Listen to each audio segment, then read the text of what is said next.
Hola, bienvenidos. A nombre de la División de Investigación de la Facultad de Medicina de nuestra querida UNAM, Diego Cisneros y yo, Gaby Pereira, les damos la más cordial bienvenida. Diego, ¿cuál es el tema de hoy? Hola Gaby, muy buenos días a todas las personas que nos están viendo o nos están escuchando. Un gusto estar nuevamente con ustedes y hoy les hablaremos sobre hábitos y alimentación en trastornos del sueño. A nuestra audiencia me gustaría preguntarles cómo han cambiado sus hábitos alimenticios o sus hábitos de sueño durante la pandemia. Ese va a ser el tema que tendremos hoy, Gaby. Muchas gracias, Diego. Pues solamente recordarles al público que nos acompaña que pueden escribirnos sus preguntas en el chat de la transmisión.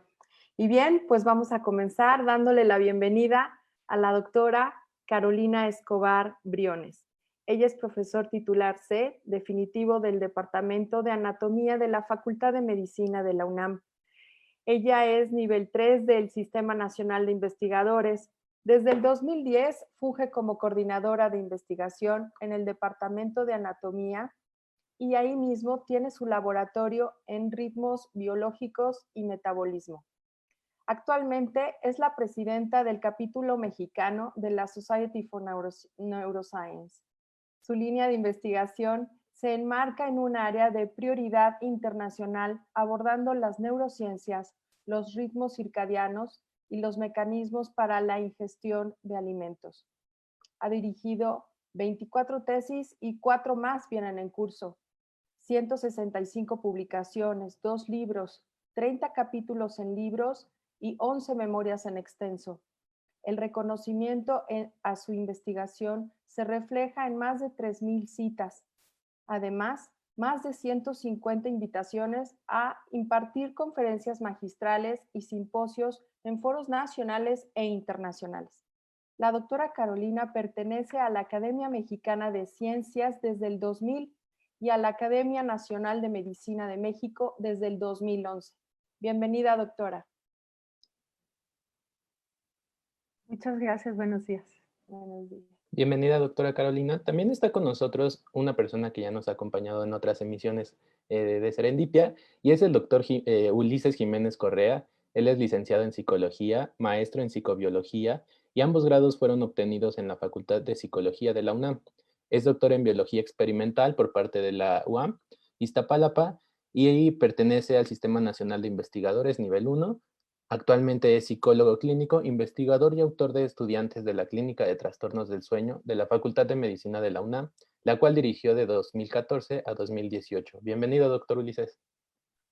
Hola, muy buenos días. Gracias por la invitación. Gracias, doctor Ulises. También le damos la bienvenida al doctor Manuel Ángeles Castellanos. Él es médico, cirujano y doctor en ciencias. Él es responsable del Laboratorio de Cronobiología Clínica y Experimental en la Facultad de Medicina de la UNAM.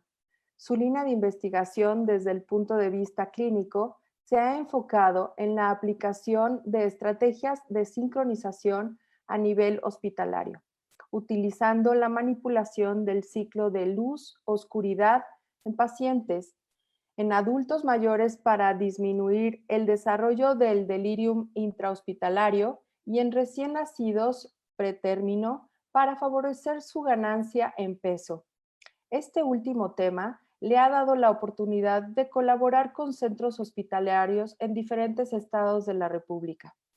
El doctor Manuel pertenece a la Academia Nacional de Medicina de México, a la Academia Mexicana de Cirugía y a la Academia Mexicana de Ciencias. Bienvenido, doctor Manuel. Muchas gracias. Gracias por la invitación.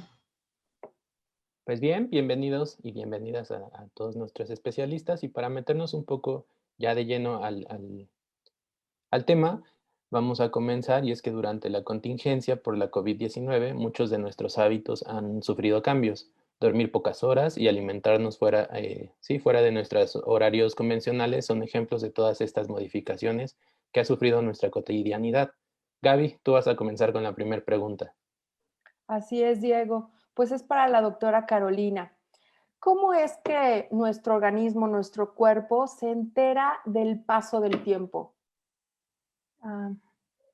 Bueno, yo también quiero dar primero las gracias por la invitación y poder compartir este tema con ustedes. Bueno, lo del tiempo tiene dos aspectos, ¿eh? Porque el tiempo va pasando para todos nosotros desde que nacemos hasta que nos morimos y entonces nos vamos haciendo viejos. Esa es una línea de tiempo que nos va haciendo madurar, nos va haciendo crecer y hasta que nos hacemos viejos.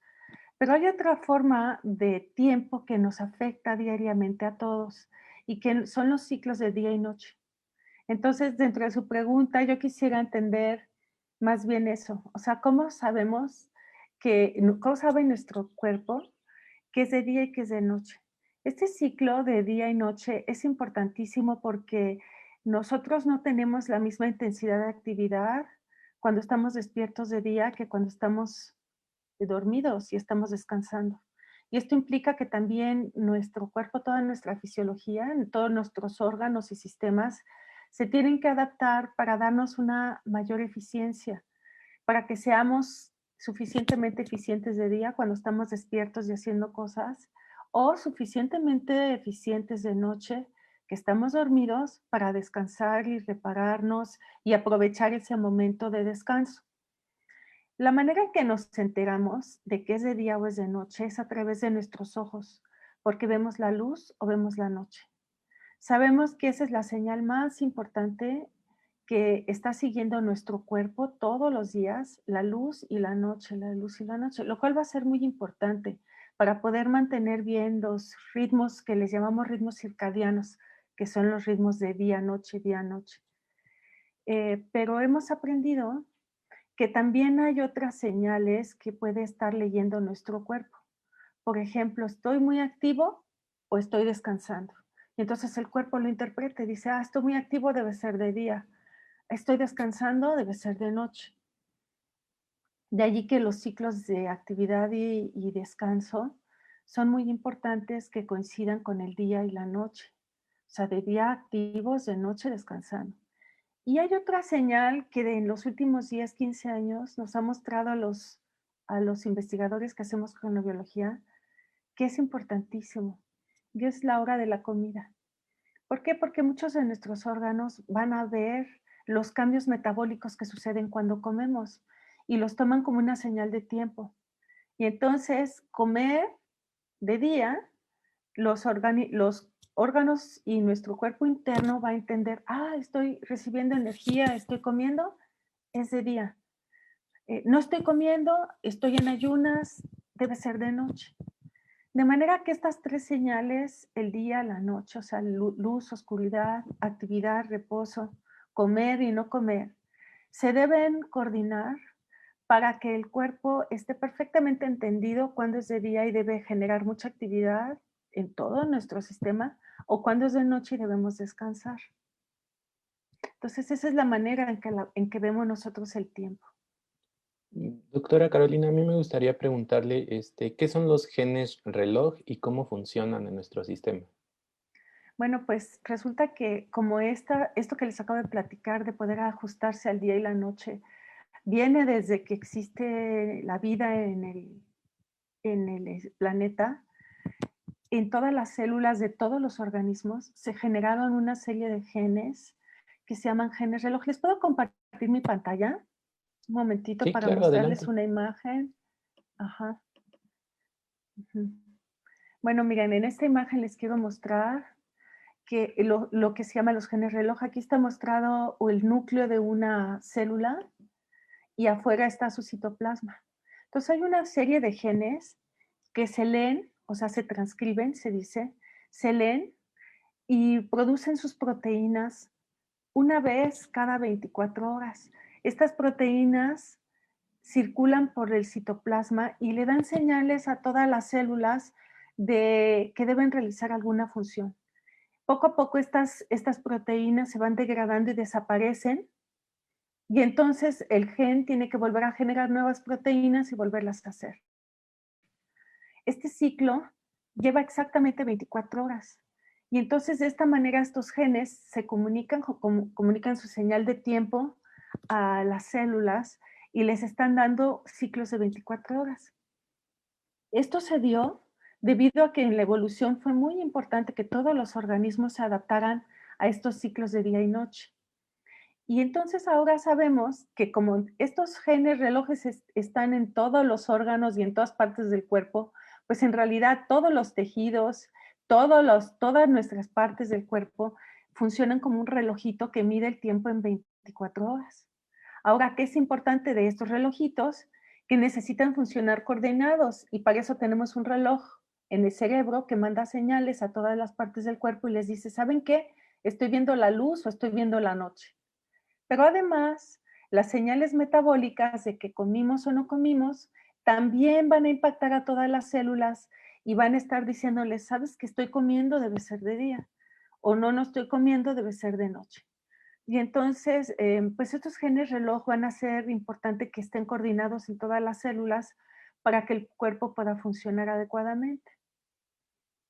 Esto lleva entonces a una situación en la que de día todas nuestras funciones deberían estar activadas juntas gracias a estos genes reloj y estas señales, y de noche todo nuestro cuerpo y todas las funciones deberían también estar en un acuerdo. Perfecto, doctora. Muchas gracias por esta gran Entonces, explicación. sí, gracias. Entonces, los organismos, tiene que haber una congruencia. O sea, si hay luz, entonces tiene que haber una actividad es decir, si no están de acuerdo ahí la luz con la actividad, entonces, ¿qué organismos o qué órganos pueden ser los más afectados por esta no Desfase. sincronía, por el desfase? Bueno, pues cuando la comida no coincide con la luz o nosotros nos exponemos a la luz en momentos en que no debería, etcétera, empieza a haber como una confusión interna que le llamamos desincronización circadiana. Algunos órganos van a estar funcionando como de día y otros como de noche. Lo mismo puede pasar en la noche, ¿no? Que si estamos comiendo le estemos dando señales equivocadas al cuerpo y entonces, por ejemplo, el sistema digestivo esté funcionando como si fuera de día y los músculos, por ejemplo, estén descansando y sientan que es de noche. Y entonces ya nuestro cuerpo ya no funciona bien. En realidad, prácticamente todos los sistemas y todos los órganos pueden afectarse por esta situación de desincronización circadiana. Sabemos que las personas que tienen una vida con horarios erráticos, pues pueden tener problemas digestivos, suben de peso, desarrollan problemas metabólicos, pero igual pueden desarrollar un mal funcionamiento del sistema cardiovascular, por ejemplo, y ser más propensos a tener hipertensión o sufrir un infarto. También se pueden desarrollar tumores en algunas partes del cuerpo porque hay mayor susceptibilidad a esto cuando estamos violentando la noche y el descanso. Y aún más, puede haber problemas emocionales, porque también nuestro cerebro está padeciendo esta situación de desincronización. Entonces hay mayor predisposición a desarrollar ansiedad, depresión, cansancio crónico y problemas de sueño que ya nos platicarán más adelante. Entonces, en realidad, todo el cuerpo es susceptible a padecer esta desincronización. Muchas Claro, gracias. y es algo que ahorita estamos viviendo. Muchas personas todavía no logran adaptarse como a esta normalidad. Ya ni siquiera hablamos de la nueva normalidad, ¿no? Ya estamos en ella y les ha costado mucho trabajo. Y doctora, ¿cuál es el margen? ¿Hay un margen o debemos siempre ser puntuales en a qué hora comemos, a qué hora dormimos? ¿Qué pasa? O sea, ¿cuál es el margen que existe? Pues en realidad sí deberíamos ser muy disciplinados en nuestros hábitos y hacer que la luz y la oscuridad, la actividad, el reposo, la comida no comida, todos coincidieran para poder darle señales adecuadas a nuestro sistema circadiano, porque está comparando estas señales, cotejando y diciendo, a ver, es de día, de noche o cómo es, ¿no? Entonces, lo ideal sería que fuéramos muy ordenados y que no estuviéramos pues haciendo las cosas de manera errática. Les quiero mostrar otro ejemplo. Voy a volver a compartir mi pantalla. Ujú, este estudio salió esta semana y me gustó mucho y quería compartirles. Miren, es un estudio en donde estudiaron los síntomas de manía que presentan algunos pacientes que ya tienen un problema afectivo. Y compararon pacientes que comían regularmente, que van a ser estos, los que comen regular, contra los que comían de manera errática a lo largo de todo el día. Todos estos puntitos son eventos de comida y cada línea es un día. Entonces aquí tenemos un día, por ejemplo, el desayuno, la comida y la cena. Y luego otro día desayuno, comida, cena. Desayuno, comida, cena. Podemos ver que esta persona, a lo largo de todos los días que lo registraron, siempre desayunó, comió y cenó a la misma hora. Tenemos esta otra persona, aquí en gris se ven las horas en que estaban dormidos. Y entonces aquí vemos esta persona que también tiene desayuno, comida y cena, pero ya sus horarios no son tan regulares. Y aquí es donde está dormido y a veces a las horas en que debería estar dormido, pues comió, ¿no? Y otra persona, pues comió a todas horas. O sea, unos días comió una hora, otros días a otra y fue un relajo. Y lo que tienen aquí es una medición de qué tan intenso, qué tan graves eran los síntomas que presentaba de manía. Y ven ustedes que las personas que tenían comida errática padecen mucho más una alteración emocional que aquellas que tienen su comida regular. Entonces, volviendo a la pregunta que me decía, evidentemente el ser muy disciplinados y mantenernos en un orden va a ayudar a todo nuestro cuerpo, a todos los niveles, a funcionar bien. Y entonces, bueno, ahorita que estamos encerrados, es un buen momento de que aprendamos a mantener nuestros hábitos muy fijos, aunque estemos metidos en la casa. Claro, mientras trabajábamos o íbamos a la escuela, pues los horarios de la escuela o los horarios de trabajo nos imponían como un ritmo. Ahora nos toca a nosotros imponernos ese propio ritmo y darnos como horarios fijos para poder mantener una coordinación temporal en nuestro cuerpo. E incluso tomarlo como una consideración importante para poder tranquilizarnos. O sea, así saber si tenemos un orden en nuestros horarios de alimentación durante el día y somos consistentes en eso, pues es una promesa, ¿no? De saber que nuestros niveles de ansiedad pueden ser mejor controlados, ¿no? Sabiendo que tenemos este orden de alimentación. Exacto. Muchas gracias, sí, doctora. Doctora, antes de pasar a la siguiente pregunta, me gustaría como, se me ocurre que es como una pregunta, ¿no? Que ahorita me surgió y es, o sea, es una cuestión de casualidad que nuestros ritmos circadianos tengan, o sea, sean como muy similares al de la rotación de la Tierra, o han sido años de evolución. Sí, es muy buen punto eso, no es casualidad, fue una necesidad. O sea, para poder sobrevivir, ahorita nosotros pues ya vivimos en casas y estamos muy protegidos, pero nos tenemos que imaginar que a lo largo de la evolución, todos los organismos estaban expuestos a la naturaleza tal cual, incluyendo al ser humano, ¿no? Y era muy importante que el ser humano, en este caso nosotros, pudiera estimar el tiempo, pudiera saber en qué momento ya se va a hacer de noche y cambiar sus actividades para poderse proteger, ¿no? Meterse en una cueva o hacer algo para protegerse de los predadores que había. Yo me imagino que había muchísimos animales en la naturaleza, lo cual ya no vemos, ya no andan por ahí sueltos, ¿no? Pero yo me imagino que sí, parte de la supervivencia de todas las especies fue el poder ajustarse al tiempo, aprender a medir ese tiempo y tener hábitos muy claros de día y de noche. Lo vemos que en los animales que viven en la naturaleza todavía son así, ¿eh? O sea, los pajaritos, cuando ya se está haciendo de noche, los oíamos por ahí haciendo ruido y todo y buscando qué ramitas se van a parar para que no los agarre la noche por ahí volando, ¿no?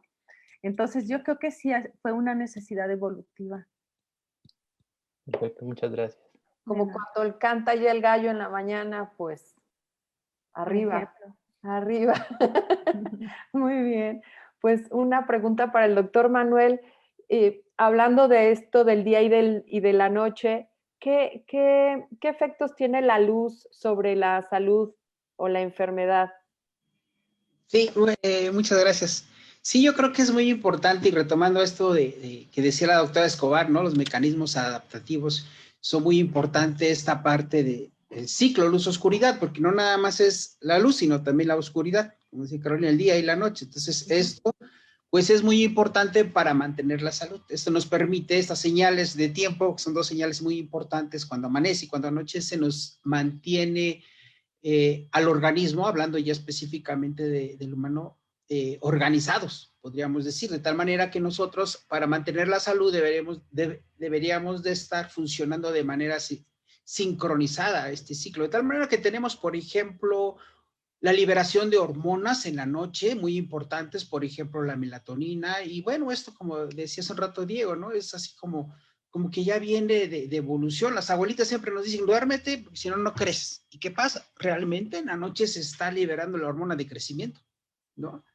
Entonces es muy importante, por ejemplo, la melatonina, les decía, se libera cuando estamos en oscuridad constante, en oscuridad completa, perdón, y entonces nos permite a nosotros tener respuestas fisiológicas, por ejemplo, para mantener, es un antioxidante muy importante, mantenernos incluso hasta más jóvenes, ¿no? Entonces, el que duerme mucho se le ve, duerme bien, está descansado y el otro día tiene mucha energía.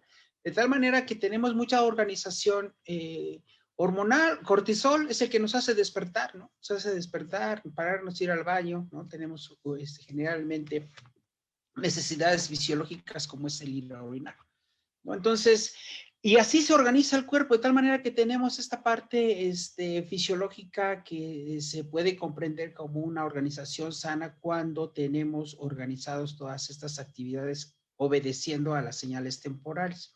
También existen, por ejemplo, en las mañanas, aumento de adrenalina, aumento se llama adhesión plaquetaria, se pegan las plaquetas más por la mañana.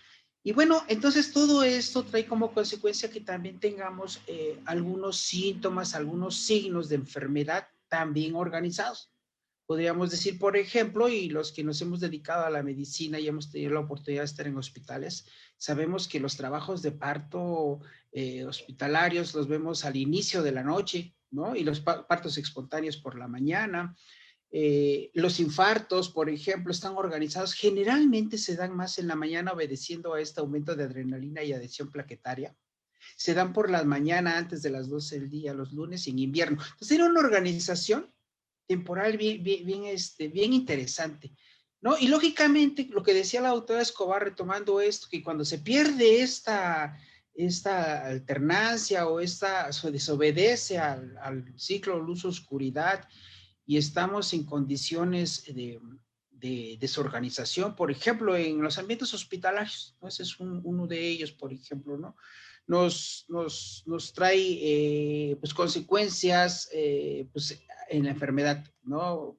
Hablando de las personas que están como servidores públicos, los médicos, por ejemplo. O, por ejemplo, cuando no tenemos bien organizado este ciclo luz-oscuridad y nos mantenemos en ciclos erráticos, y yo creo que lo que decía la doctora es muy interesante porque, por ejemplo, hay trabajadores que están en un proceso de cambio de tiempo muy frecuente, muy crónico, por ejemplo, las aeromosas, los pilotos que vuelan a diferentes partes del mundo y generan, por ejemplo, un fenómeno que se llama jet lag, ¿no? Y para ellos es crónico. Y lo que decía la doctora es muy cierto.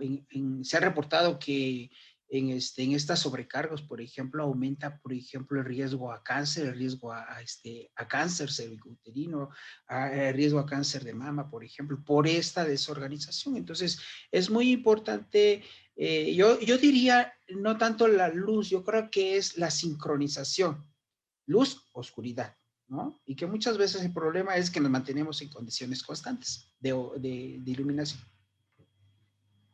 Sí, recuerdo incluso que cuando la gente se enferma, cuando empieza la tarde-noche, empiezan a sentir con más intensidad los síntomas, ¿cierto? Sí, por ejemplo. De gripa o de... Sí, efectivamente. Por ejemplo, el dolor crónico se siente mucho más hacia las 7, 8 de la noche. Se asocia, por ejemplo, el cambio del ciclo luz-oscuridad, de día a noche, se ha asociado mucho o se ha registrado que, por ejemplo, es el momento en el que se dan la mayor número de crisis epilépticas, ya sea en la tarde o en la mañana al amanecer, ¿no?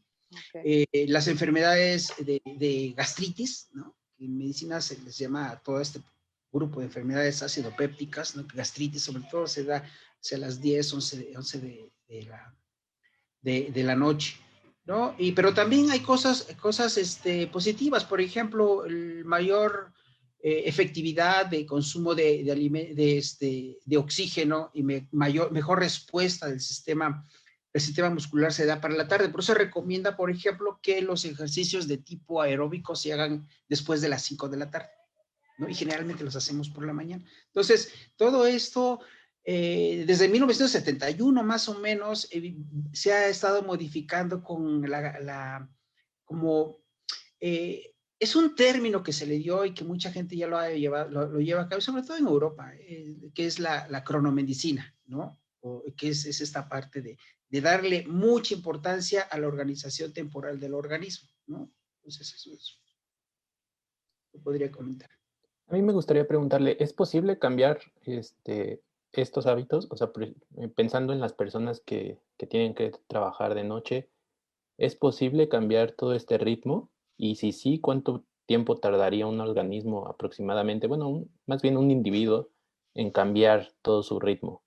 Bueno, hay que entender que muchas veces el trabajo nocturno no es más por necesidad, ¿no? Por necesidad, por contratos, digamos.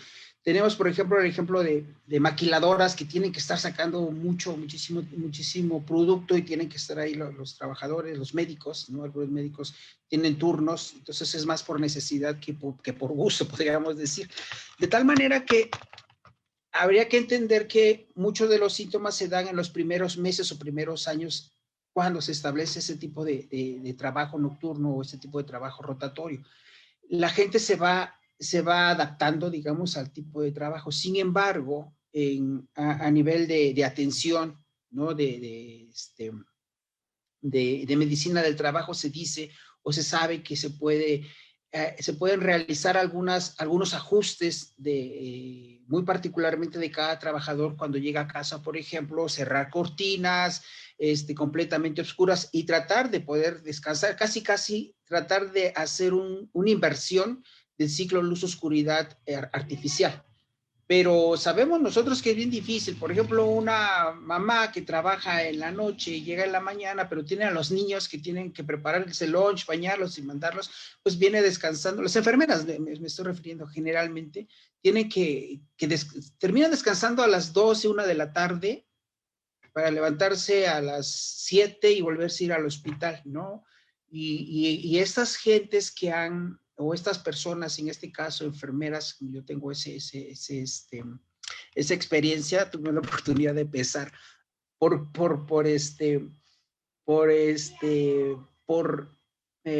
turnos a las enfermeras y nos dimos cuenta que, por ejemplo, las enfermeras que trabajan únicamente de día, que ya su plaza es de día, comparadas con las enfermeras que trabajan durante la noche, la diferencia de peso y de alteraciones metabólicas es bastante, ¿no?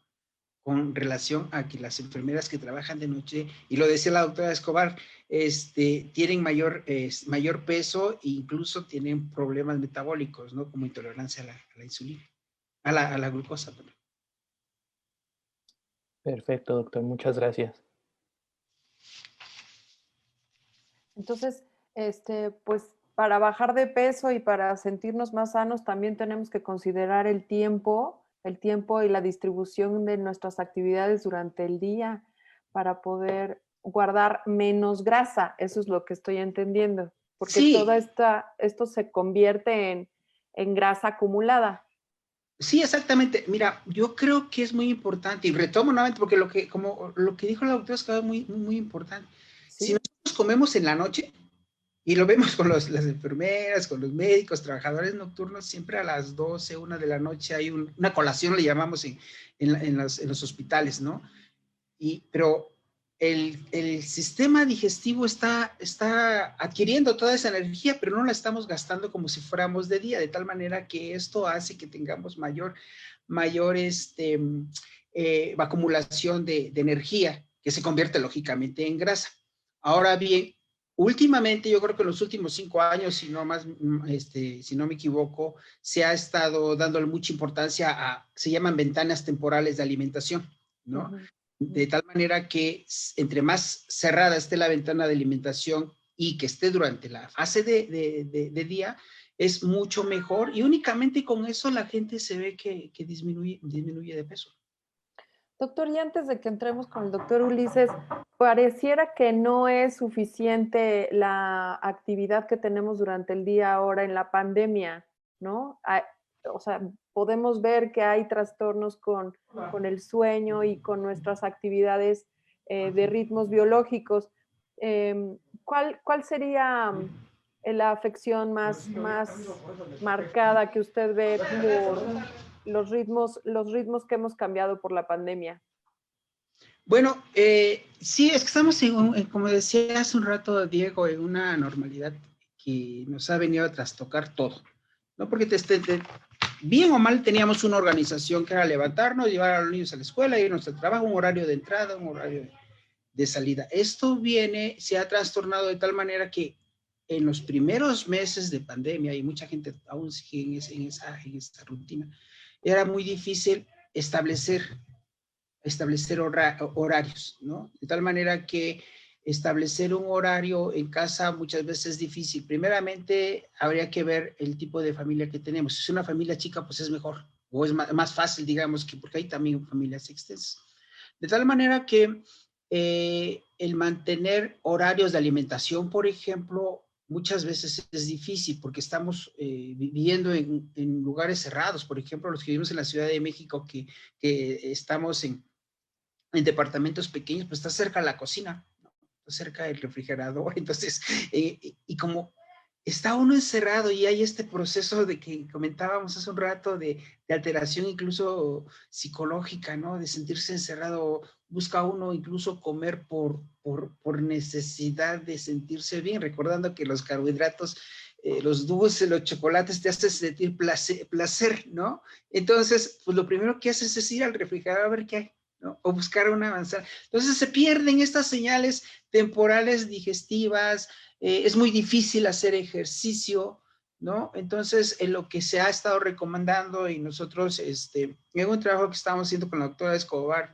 de generar algunos podcasts, es esto, ¿no? Recomendar que se haga el máximo esfuerzo de tener una organización familiar temporal, hacer ejercicio con los niños, los que tenemos niños, pues pobrecitos, meterlos en un sistema de tratar de organizarlos. Nunca es no es muy fácil, pero hay que hacer el esfuerzo, ¿no? Entonces, eso es lo que se debería de recomendar, de hacer énfasis en mantener estos horarios, porque pues lógicamente en algún momento que se ve muy difícil, no sé cuándo vayamos a salir de esto, vamos a salir con alteraciones, ya decía la doctora, psiquiátricas, psicológicas y metabólicas. Entonces, vamos a tener verdaderamente una bolota de nieve en los sistemas de salud, porque se nos van a venir problemas psiquiátricos, depresivos, problemas cardiovasculares, metabólicos, ¿no? Y no se diga, esperemos que con niños nos vaya mejor, ¿no? Vamos a tener niños un poquito más gorditos que los que teníamos, porque pues no pueden hacer una carrera en el departamento porque el de abajo se enoja, ¿no? O el de arriba. Entonces es muy interesante. Vamos a tener Sí, es complejo. Es complejo. Gracias, doctor Manuel. Perfecto, doctor Manuel, muchísimas gracias. Antes de ir con el doctor Ulises, me gustaría recordarle a nuestro público que nos dejen sus preguntas en el chat y en unos minutitos más se las estaremos planteando a nuestros expertos para que nos puedan contestar. Y ahora sí, vámonos con el doctor Ulises. Y doctor, ¿cómo afecta la calidad de sueño o algún trastorno de sueño a la alimentación? Bien, bueno, gracias por la invitación. Estoy muy contento de estar aquí con ustedes y de compartir el programa con mis profesores, de los cuales he aprendido mucho a través de mi formación. Ya nos platicó la doctora Carolina sobre aspectos de fisiología. El doctor Manuel ya también nos platicó acerca de aspectos de cronobiología. Y ahora yo voy a compartir un poquito mi experiencia desde un punto de vista clínico, vamos a decirlo así. Ahora que estamos en pandemia, básicamente se están presentando incremento en los casos nuevos de 2 trastornos del sueño. Uno es el insomnio y otro es el síndrome de fase atrasada de sueño. Entonces, bueno, el primero es me acuesto, no puedo dormir, o me despierto varias veces, o se me acorta el tiempo de sueño y mucho antes de lo necesario es imposible volver a dormir. Aunque esté en un lugar adecuado, esté en un tiempo adecuado, aunque esté a oscuras, no puedo dormir. Eso se llama insomnio en términos generales. Y bueno, estoy cansado y estoy somnoliento durante el día. Aún desde antes de la pandemia y ahora con la pandemia, lo que nos han enseñado nuestros pacientes insomnes es que se están levantando tarde. Uno de los factores que tiene que ver con esto, pues es que justamente ya no tenemos que levantarnos temprano, como decía el doctor Manuel, para salir corriendo al trabajo o dejar a los niños, etcétera, etcétera. Entonces, como que estamos descansando un poquito en esta situación, nos levantamos tarde y el efecto en la alimentación es inmediato porque el horario del desayuno se atrasa. Entonces, he visto pacientes que están desayunando entre 9 y 11 de la mañana, algunos con insomnio.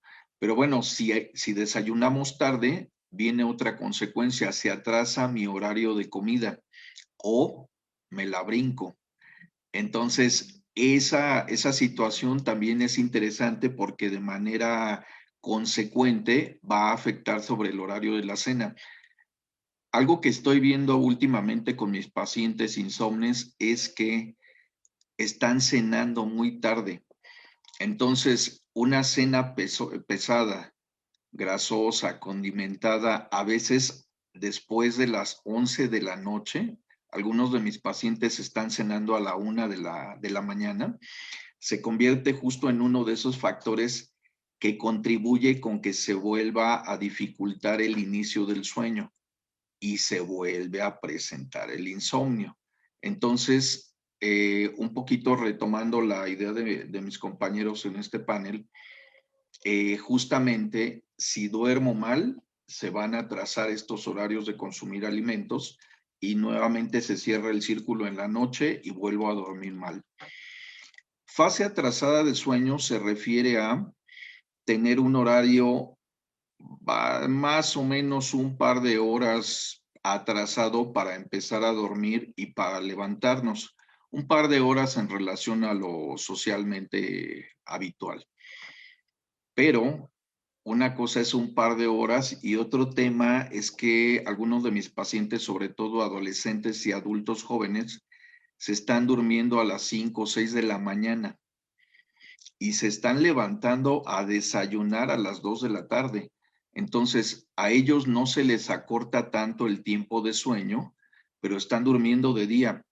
Entonces, como nos mencionaban anteriormente, el sueño es un proceso fisiológico que se debe de llevar a cabo durante la noche, porque estamos a oscuras, porque hay menos temperatura, porque hay menos ruidos. En general, todos los estímulos ambientales están disminuidos y eso nos permite tener un buen inicio de sueño, nos permite pasar del sueño ligero al sueño profundo y dormir de noche nos permite tener una continuidad en el sueño, que eso es algo que no se logra muy bien cuando dormimos de día, como decía el doctor Manuel, porque bueno, finalmente pues ya amaneció, suena el teléfono, pasa el vendedor en la calle, los niños no nos dejan dormir, etcétera, etcétera. Entonces, levantarse a desayunar a las 2 de la tarde es una cosa tremenda porque entonces la comida ya se está dando a las 8 o 9 de la noche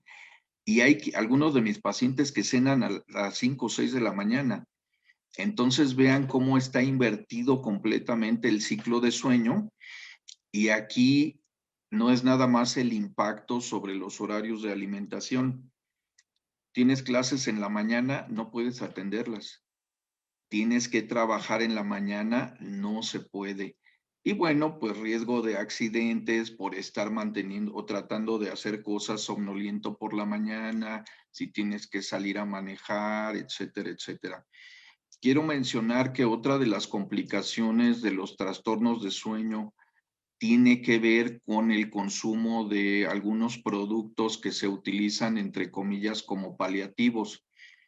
Actualmente, dormir mal está provocando que la gente incremente su consumo de alimentos y bebidas que tienen un efecto estimulante. Las bebidas energizantes, el consumo de alimentos también ricos en carbohidratos, como decía el doctor Manuel, la cafeína. Y entonces aquí estamos teniendo un incremento en el consumo de estos alimentos y bebidas, lo cual también tiene sus repercusiones. Entonces habrá que tener cuidado porque no es nada más duermo mal, me alimento mal, vienen consecuencias en diferentes ámbitos de la vida. Algo que podríamos mencionar en cuanto a la relación temporal de algunos eventos de salud que nos platicaba el doctor Manuel, tiene que ver con el aspecto de la distribución temporal, por ejemplo, de los accidentes vehiculares.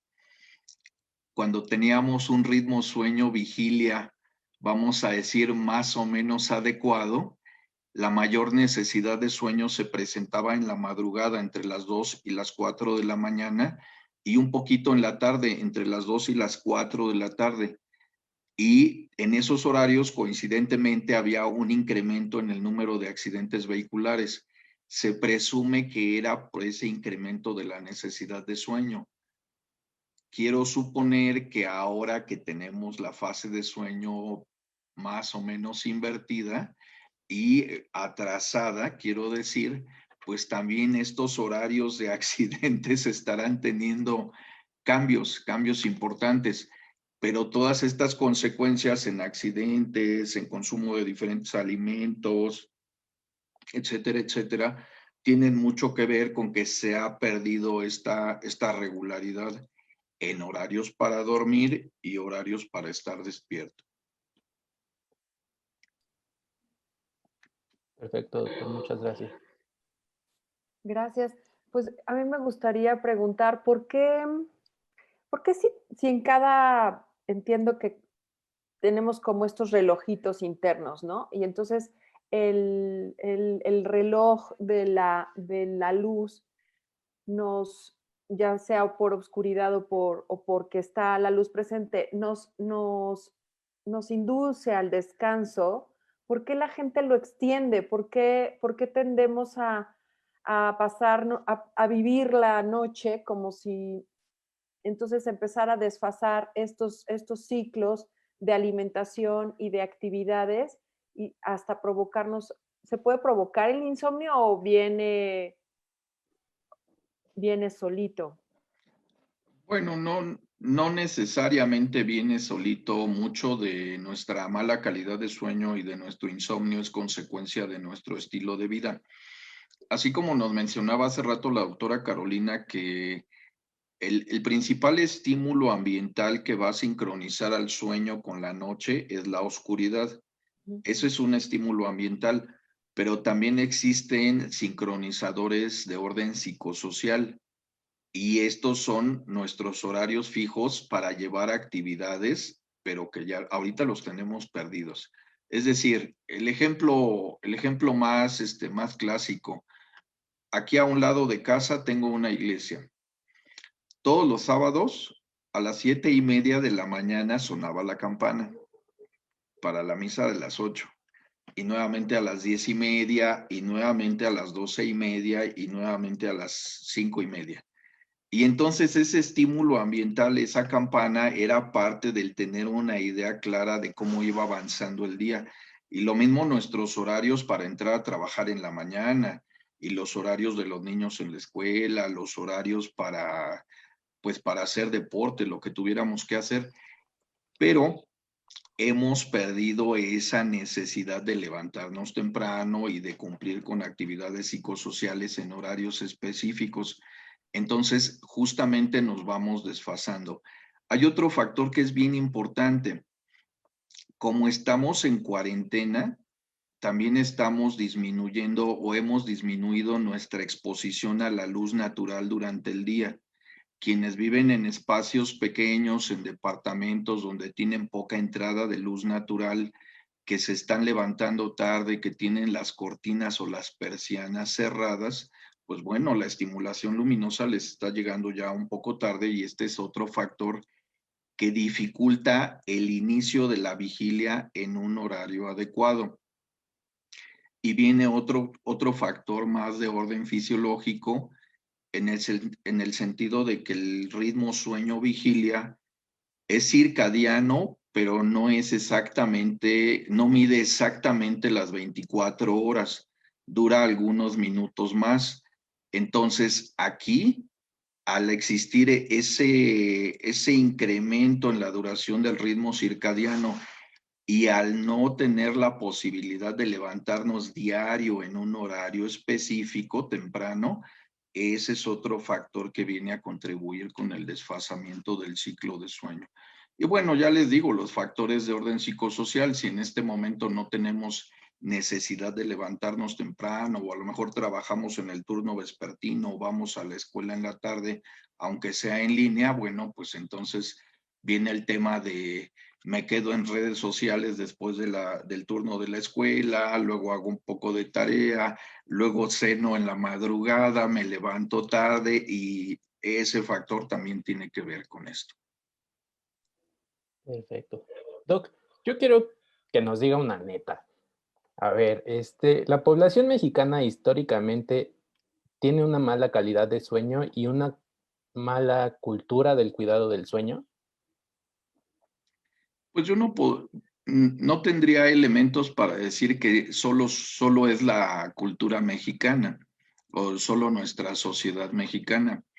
Más que verlo así, algo que sí se ha documentado es que quienes vivimos en grandes ciudades somos quienes perdemos mucho tiempo en transporte, somos quienes estamos expuestos más tiempo a iluminación artificial durante la noche y al menos esos dos factores pues tienen mucho que ver con que haya mala calidad de sueño.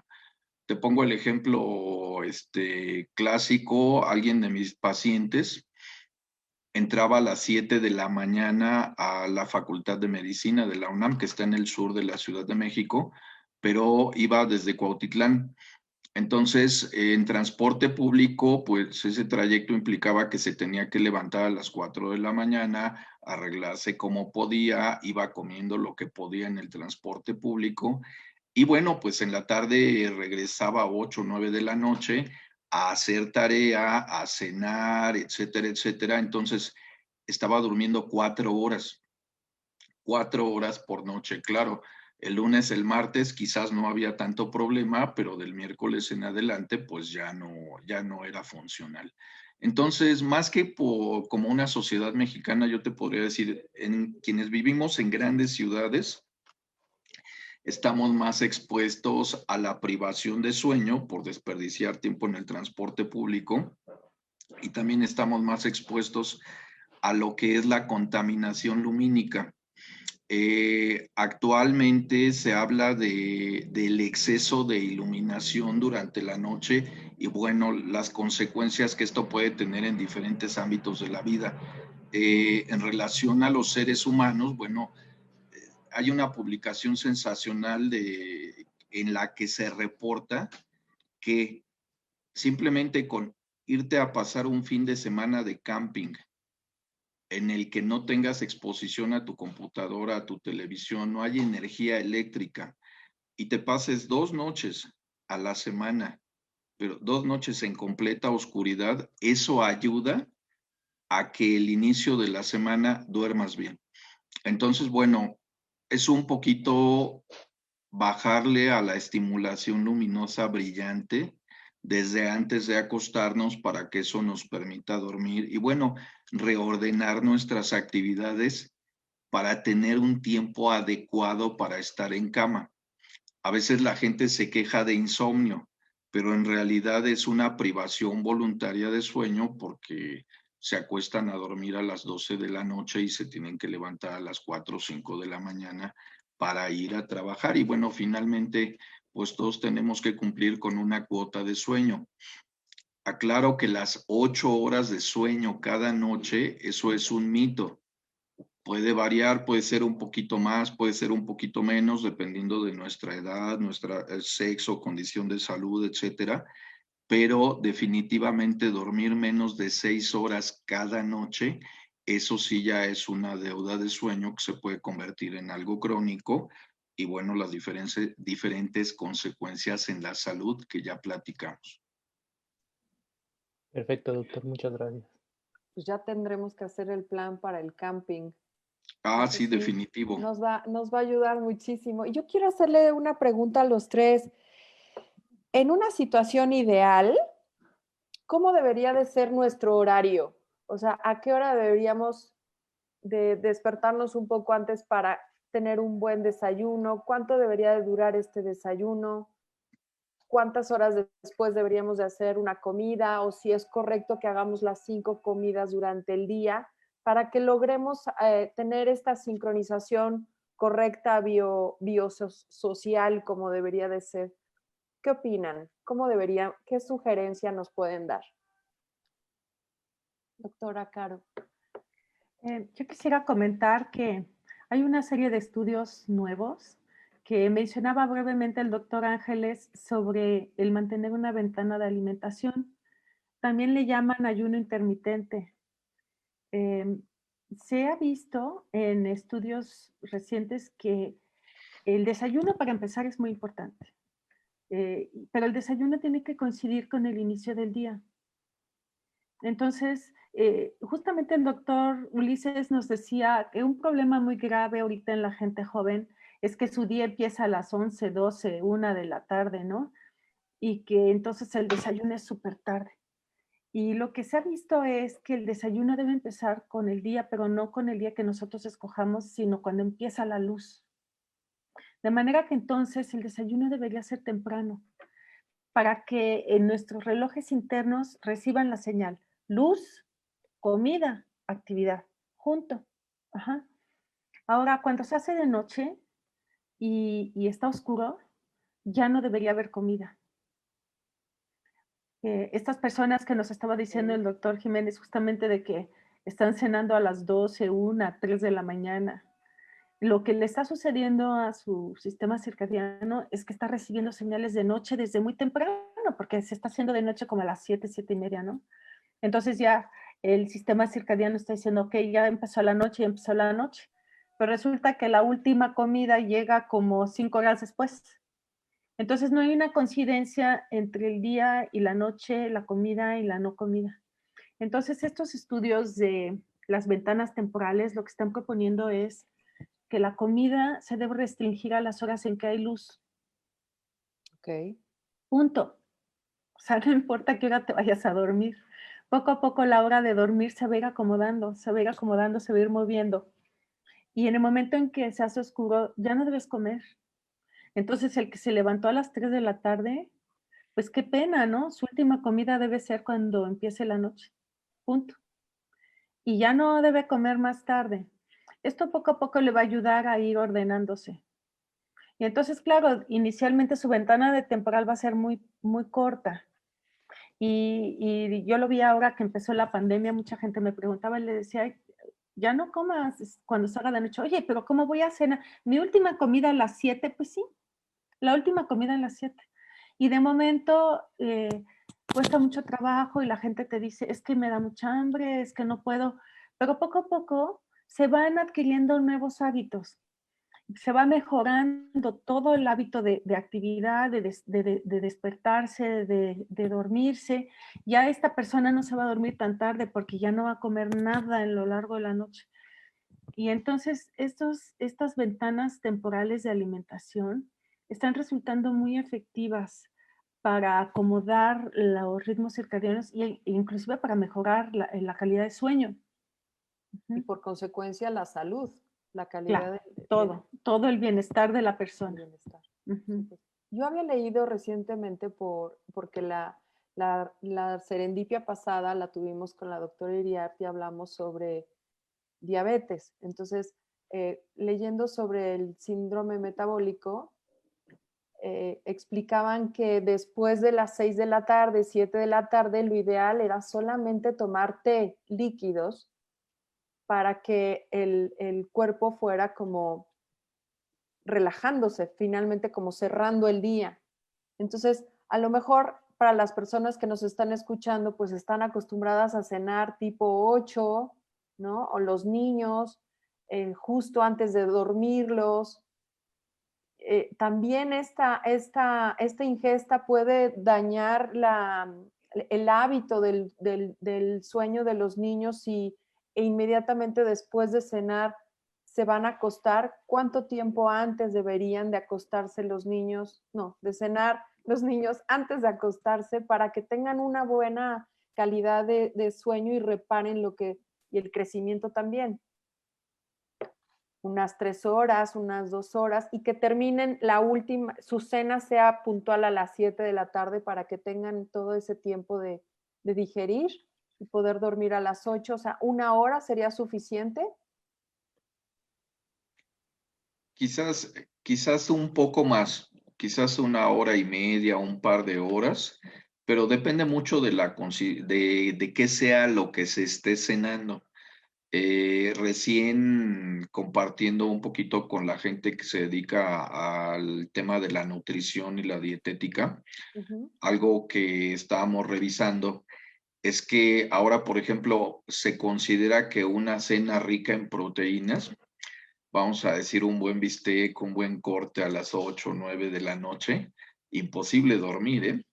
O sea, la composición de la cena, eso es algo importante. Curiosamente, en los adultos ahora lo que se está recomendando es cenar algo más rico en carbohidratos, algo dulce podría ayudar a dormir, pero curiosamente en los niños es al revés.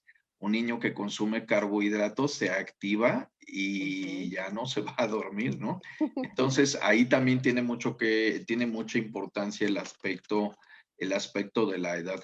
Pero en este sentido, algo que a mí me gustaría abundar es que justo considerando la observación que les hacía de que se han atrasado los horarios para tomar alimentos en los pacientes que tienen síntomas de trastornos de sueño, parte de lo que es higiene de sueño, que son las recomendaciones sobre qué podemos hacer para dormir mejor, ahora incluye contemplar los horarios de alimentación, porque anteriormente, bueno, pues nos habíamos quedado en el tema de no consumir cafeína por la tarde o noche, no consumir bebidas alcohólicas en la noche, no fumar, y preferentemente, si hay tabaquismo, no fumar en la noche.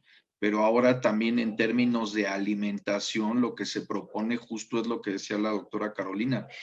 Vamos a desayunar, comer y cenar temprano para que eso nos permita que cuando uno se acueste esté listo para dormir, haya propensión al sueño.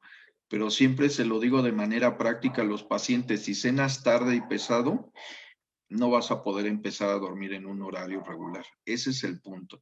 Y también el tema de, a veces la gente no puede dormir y algunos que se ponen ansiosos se levantan a comer en la madrugada.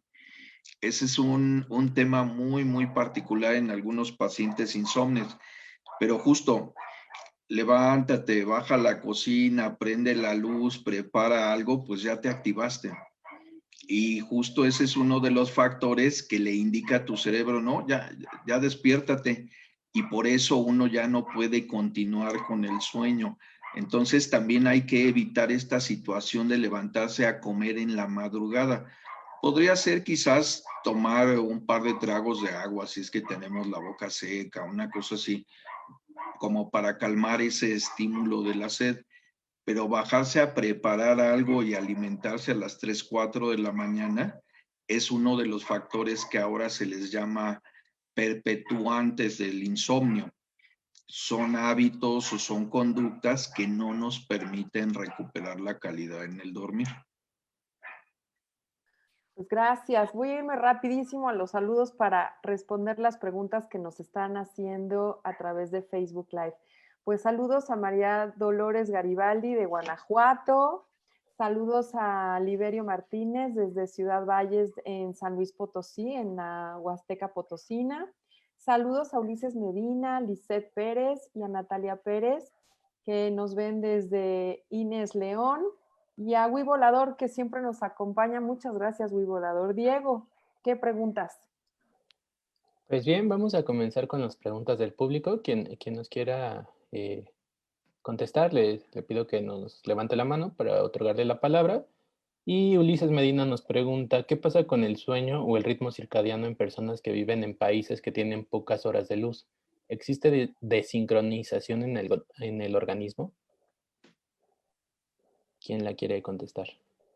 Yo creo que la doctora Caro. Doctora. Sí, bueno, dependen de las personas. Hay personas que lo padecen terriblemente.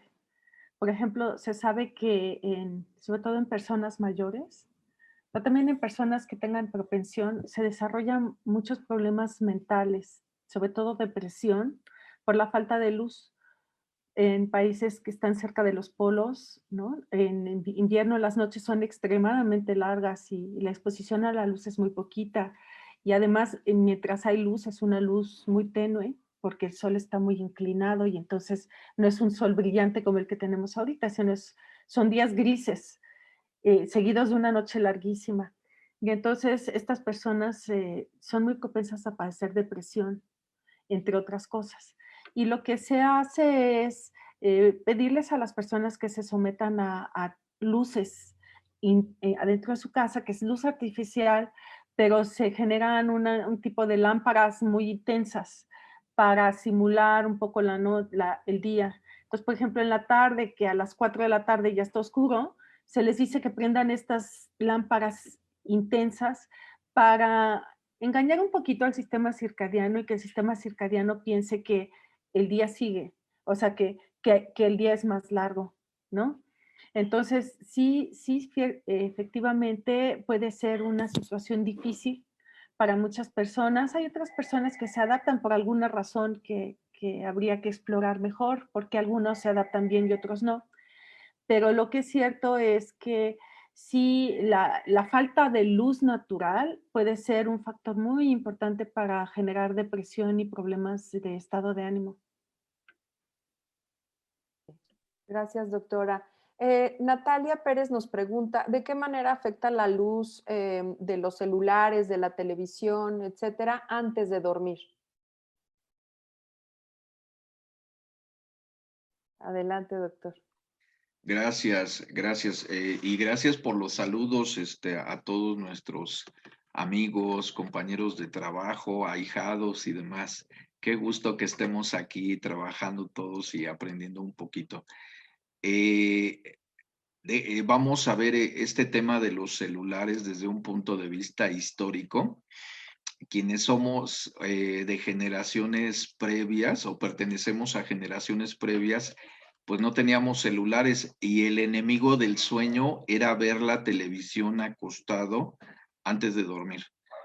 Y ahí estamos hablando de esa estimulación luminosa brillante, particularmente la que le llaman luz azul, que no permite que nuestro cerebro produzca la hormona que decía el doctor Manuel, la melatonina. Entonces, si no hay melatonina disponible, no podemos frenar el proceso de vigilia y pues ahí vienen los 10, 15, 20, 30, 120 minutos o más y estamos acostados dando vueltas. Aunque ya hayamos apagado la luz, el celular, la tele, pero si desde antes de acostarnos nos estuvimos estimulando con esta luz, pues no va a haber sueño. Bueno, ahora ha caído un poquito en desuso la televisión acostado antes de dormir, pero el que se metió a las recámaras es el teléfono celular. Y este está peor, déjenme decirles por qué. Con la televisión yo supongo que de repente nos cansábamos, nos aburríamos, ponían infomerciales y ya le apagábamos. Pero ahora el problema con los celulares es que ahí te llegan los correos electrónicos, ahí te llegan los mensajes de WhatsApp, ahí te llegan redes sociales y entonces como el contenido es mucho más atractivo y es 24 horas, eso lo que ha provocado es que aparte de la estimulación luminosa brillante, la necesidad que nos hemos creado de estar pendientes las 24 horas de redes sociales de comunicación. Ahora tenemos un exceso en el consumo de noticias por el tema de la pandemia. Entonces, tienes noticias actualizadas cada minuto en el celular, si así lo deseas. ¿Qué sucede? Yo le pregunto a la gente, ¿qué es lo último que haces antes de dormir? El celular. ¿Qué haces en la madrugada cuando despiertas y no puedes dormir? El celular. ¿Qué es lo primero que haces cuando despiertas en la mañana antes de levantarte? El celular. Entonces, es la estimulación luminosa brillante, es el contenido que revisamos, es el uso que le demos, pero definitivamente aquí la indicación es, hay que apagarlo. Hay que apagarlo igual que la tele, igual que las tabletas, igual que toda la estimulación luminosa brillante. En el caso de la gente que tiene insomnio, la recomendación es al menos 1 hora antes de acostarse. Y a partir de ese momento, apagar la luz brillante y preferentemente usar luz cálida, algo que nos disminuya mucho la exposición a esta luz azul, para que justo empecemos a darle oportunidad a nuestro cerebro de producir poco a poquito esa melatonina necesaria para el inicio del sueño. Perfecto, doctor. Muchísimas gracias. Vamos con otra pregunta y es de Mire MJ. Y ella nos pregunta que si es sano levantarse al baño hasta 2 veces en la noche. ¿Quién la quiere responder? Doctora Carolina. Pues yo creo que esa es una necesidad ya de cada quien, ¿no? Sobre todo con la edad, necesita muchas veces la gente ir más al baño porque disminuye la capacidad de retención en la vejiga por diferentes aspectos físicos de que ya no permiten que la vejiga se distienda tanto, ¿no? Esto sucede más en los señores que en las mujeres. También depende de cuánta agua hayas tomado antes de irte a dormir. Lo que es no recomendable es pararse y prender la luz. Justo por lo que estaba diciendo ahorita el doctor Ulises, que la luz, sobre todo si tienes luz brillante en tu cuarto o en el baño, te va a inhibir la producción de melatonina, te va a activar y ya no te vas a poder dormir. Entonces, pues si alguien se tiene que levantar al baño, pues que se levante en la oscuridad y que trate de no prender la luz, de no agarrar el celular, de no ponerse a dar de brincos, ¿verdad? Sino mantener un estado mental de que estoy dormido, o sea, es mi momento de descansar y de dormir. Pero yo creo que esta es una variante de las personas, también inclusive si tienen algún problema de diabetes, puede ser que tengan que levantarse muchas veces a hacer del baño, ¿no? Entonces, pues ya dependerá de cuál es la razón por la que se tenga que levantar. Pero hablando del sueño, pues creo que lo mejor sería no pararse a prender la luz, ni a comer, ni a nada, sino nada más ir al baño y volverse a acostar a dormir. Bien. Muchas gracias, doctora. Pues Oshun Sibimu nos pregunta, ¿qué tanto influyen los modales urbanos sobre nuestra conducta fisiológica? Por ejemplo, si ya tengo mucho sueño, pero me tengo que ir, me quiero ir a dormir, pero tengo invitados y no se quieren ir. Tiene conflicto para correr a sus amigos. ¿Qué le recomendarían? Sí, Doctor Alberti. doctor Manuel.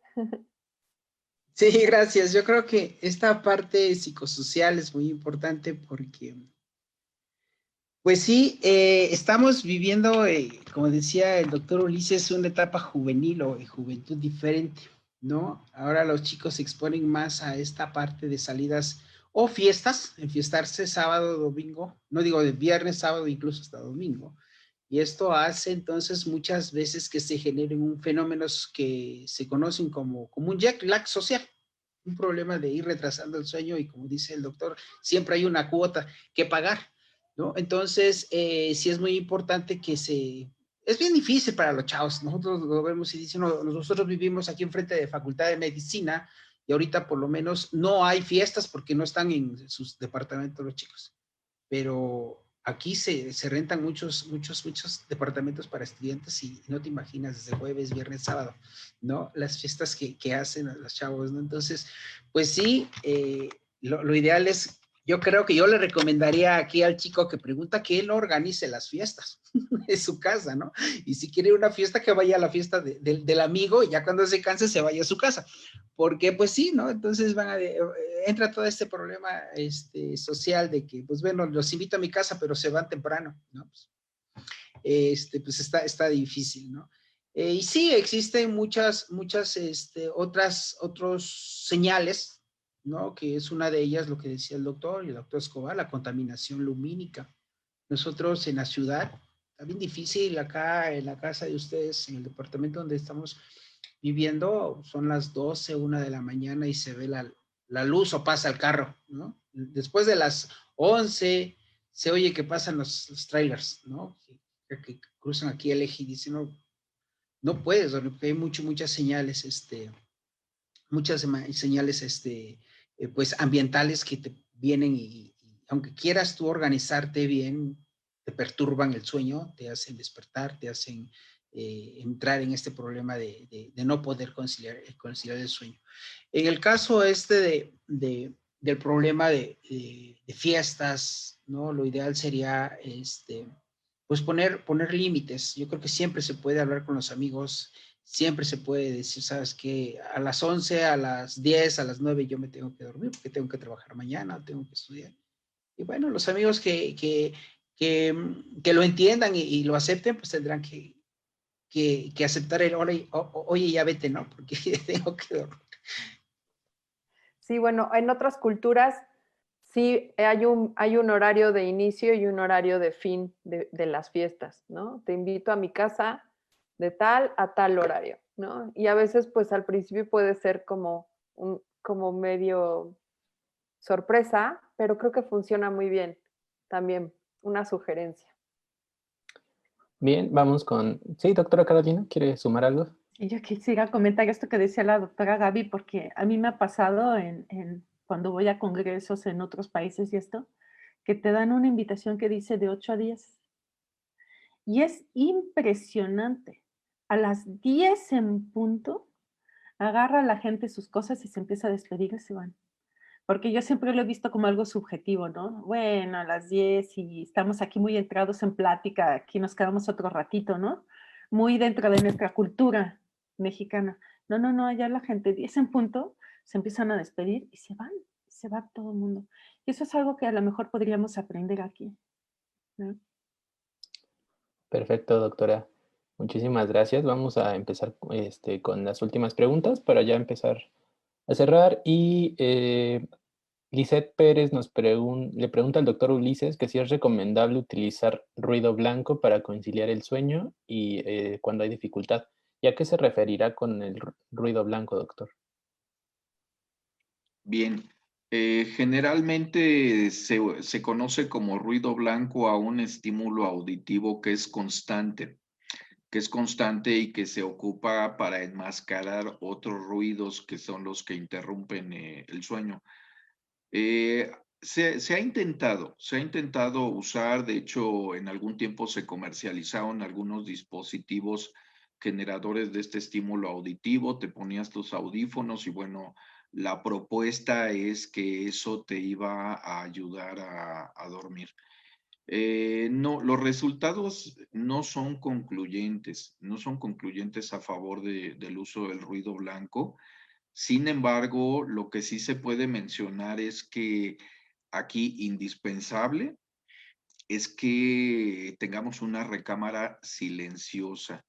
porque justo quienes vivimos en grandes ciudades, como decía el doctor Manuel, son las X horas de la madrugada y te despierta, si no es el tráiler, es un avión o es la alarma de un automóvil, un perro, lo que sea, ¿no? Entonces, bueno, sí hay que tener una recámara silenciosa, hay que cuidar que, pues no sé, por ejemplo, algo que se recomienda, si vives en una zona muy ruidosa, a veces es necesario colocar vidrios gruesos en tus ventanas.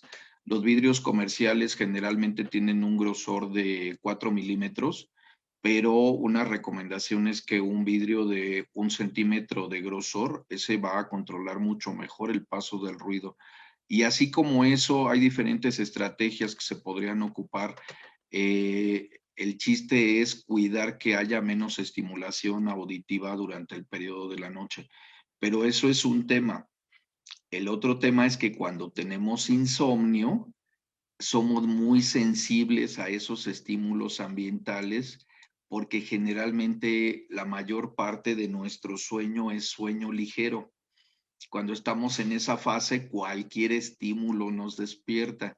Entonces, aquí habría que ver si es un tema de estimulación ambiental o si es un tema de baja calidad de sueño y que se tiene que corregir. Quizás son ambos, ¿no? A veces aquí en la Ciudad de México, quienes vivimos cerca del aeropuerto, algún eje vial, ahora con la pandemia que todo el tiempo pueden pasar ambulancias, pues bueno, son factores que no podemos controlar. Pero si aunado a eso tenemos mala calidad de sueño y corregimos este último factor, vamos a poder tener un sueño más continuo, quizás salvando aquellos estímulos auditivos que no sean tan fuertes. Muchas gracias, doctor Ulises. Bueno, tenemos otras preguntas, pero hablando de límites, ya se nos terminó el tiempo. Entonces, invito a Diego a que nos lea nuestra cafeína del día de hoy antes de despedirnos. Así es, y la cafeína de hoy tiene que ver con el premio Nobel, y es que en 2017, el premio Nobel de Fisiología o Medicina fue otorgado a los estadounidenses Jeffrey C. Hall, a Michael Rashbach y a Michael W. Young por sus descubrimientos sobre los mecanismos moleculares que controlan el ritmo circadiano. Pues bueno, les quiero recordar que no se pierdan la siguiente emisión todos los jueves aquí en la plataforma de Facebook de la División de Investigación. Y bueno, que le den un follow si están con nosotros y para que todos sus amigos nos puedan seguir también. Y de manera de conclusión, quisiera yo invitar a los doctores que nos dijeran unas palabras para terminar el programa. La doctora Caro, ¿quiere decirnos algo? Pues no sé si sería bueno una recomendación. Sí. Creo que de todo lo que hemos platicado, Claro. salen muchas recomendaciones. Una muy importante es pues, que hay que ser muy ordenado en la vida. También con esta pandemia hemos aprendido que la gente joven es la más susceptible a perder este orden. Debido a su edad, debido a muchas razones biológicas, el joven tiende a desvelarse y a ser un poquito más desordenado en sus horarios de actividad, de comer y todo. Entonces, pues, quizá una recomendación sería que justamente ellos traten de tomar más en serio esta situación de los ritmos biológicos para evitarse problemas que de momento, como son jóvenes, no lo sienten, ¿eh? Pero se nos va acumulando, vamos guardando una cuota que más adelante en la vida la vamos a pagar. Entonces, pues, ojalá esto les haya servido de algo para tomarlo en cuenta. Muchas gracias. Doctor Manuel. Sí, gracias. Yo creo, antes que nada, agradecerles por la invitación a este programa. Y también hacer una recomendación. Yo creo que el organizarnos como familia es muy importante. Que no nada más se organice una persona de manera individual, pues no va a servir de nada. Yo creo que para este tipo de cosas y ahora que estamos viviendo en esta situación en donde nos encontramos, pues las familias completas encerradas, pasando esta pandemia, pues yo creo que la organización debe contemplar una organización familiar, donde todos estemos involucrados y todos pongamos un poquito de nuestra parte en lo que nos corresponde como padres, como hijos. Es muy importante que todas las acciones, todas las actividades se contemplen en familia para que así la familia tenga una sincronización, ¿verdad? Gracias. Gracias, gracias a ustedes. También el doctor Ulises. Igual me sumo al agradecimiento por haberme invitado a participar en esta serendipia. Mi recomendación es muy puntual, no automedicarse. Mucha gente busca solucionar sus molestias de sueño, a veces con productos controlados, pidiéndole por ahí tantito a un familiar que ya esté tomando gotitas para dormir o que esté tomando pastillas. Y definitivamente la automedicación es un problema siempre, siempre, tarde o temprano va a venir a complicarse más. Para la gente joven, pues bueno, también a veces más allá de automedicarse, inician con el consumo de drogas. Un pésimo consejo que está siguiendo mucha gente es consumir marihuana para inducir el sueño. Ahora se están haciendo muy populares las gotas de aceite de marihuana. Ni están controladas las dosis, ni los horarios, ni nadie se les recetó, nada está comprobado, pero mucha gente lo está haciendo porque consideran que hay buen resultado, se sienten bien algunas noches y posteriormente las complicaciones son terribles, sobre todo si lo empiezan a combinar con psicofármacos. Entonces, ni automedicarse, ni consumir drogas, tampoco consumir alcohol para inducir el sueño. Tampoco fumar durante el día para tratar de estar más despierto, porque conforme vamos incrementando el consumo en esas sustancias, más allá de tener un trastorno de sueño, se está agregando una o varias adicciones. Entonces, para eso hay especialistas, para eso hay clínicas de sueño o lugares donde podemos recibir atención de un especialista. Eso siempre va a ser lo mejor y bueno, si ahorita no podemos salir por pandemia, pues hay atención en línea por teleconsulta, como sea, pero mejor vemos a un especialista para no meternos en complicaciones. Claro, tienes razón. Pues muchas gracias. Yo sé que ya abusamos de su tiempo, así que me despido. Muchísimas gracias a la doctora Carolina Escobar, al doctor Manuel Ángeles Castellanos y al doctor Ulises Jiménez Correa por haber participado en esta transmisión en vivo. Les recuerdo a todos que pueden compartir la liga de este programa para que no se sientan limitados para verlos solamente los jueves a las 11 de la mañana. Ahí está en Facebook para compartir. Y bueno, después responderemos a las preguntas que se nos quedaron en el cajón. Por mi parte es todo. No se pierdan la próxima edición el próximo jueves, que será una linda y grata sorpresa. Vamos a conmemorar las investigaciones sobre el cáncer en el mundo. Y bueno, le agradezco mucho al equipo de producción, al ingeniero Agni García, a Monse Martínez y a Luisa Pérez, creativa de la producción. Y gracias a ti, Diego, por compartir una emisión más conmigo. Gracias, Gaby. Gracias a ti también por compartir esta emisión conmigo. Gracias a nuestros especialistas. Les recuerdo que el semáforo sigue en rojo. No bajemos la guardia. Quédense en casa a menos que sea necesario salir. Utilicen su cubrebocas. Laven sus manos frecuentemente y si presentan síntomas de COVID, busquen ayuda profesional, así como para su alimentación, para cualquier cosa. Coman bien, duerman bien, cuídense, mantengan sus ritmos. Y eso, gracias nuevamente a nuestros especialistas. Mi nombre es Diego y en nombre de la División de Investigación de la Facultad de Medicina de la UNAM, les deseamos bienestar y salud y nos vemos dentro de 8 días.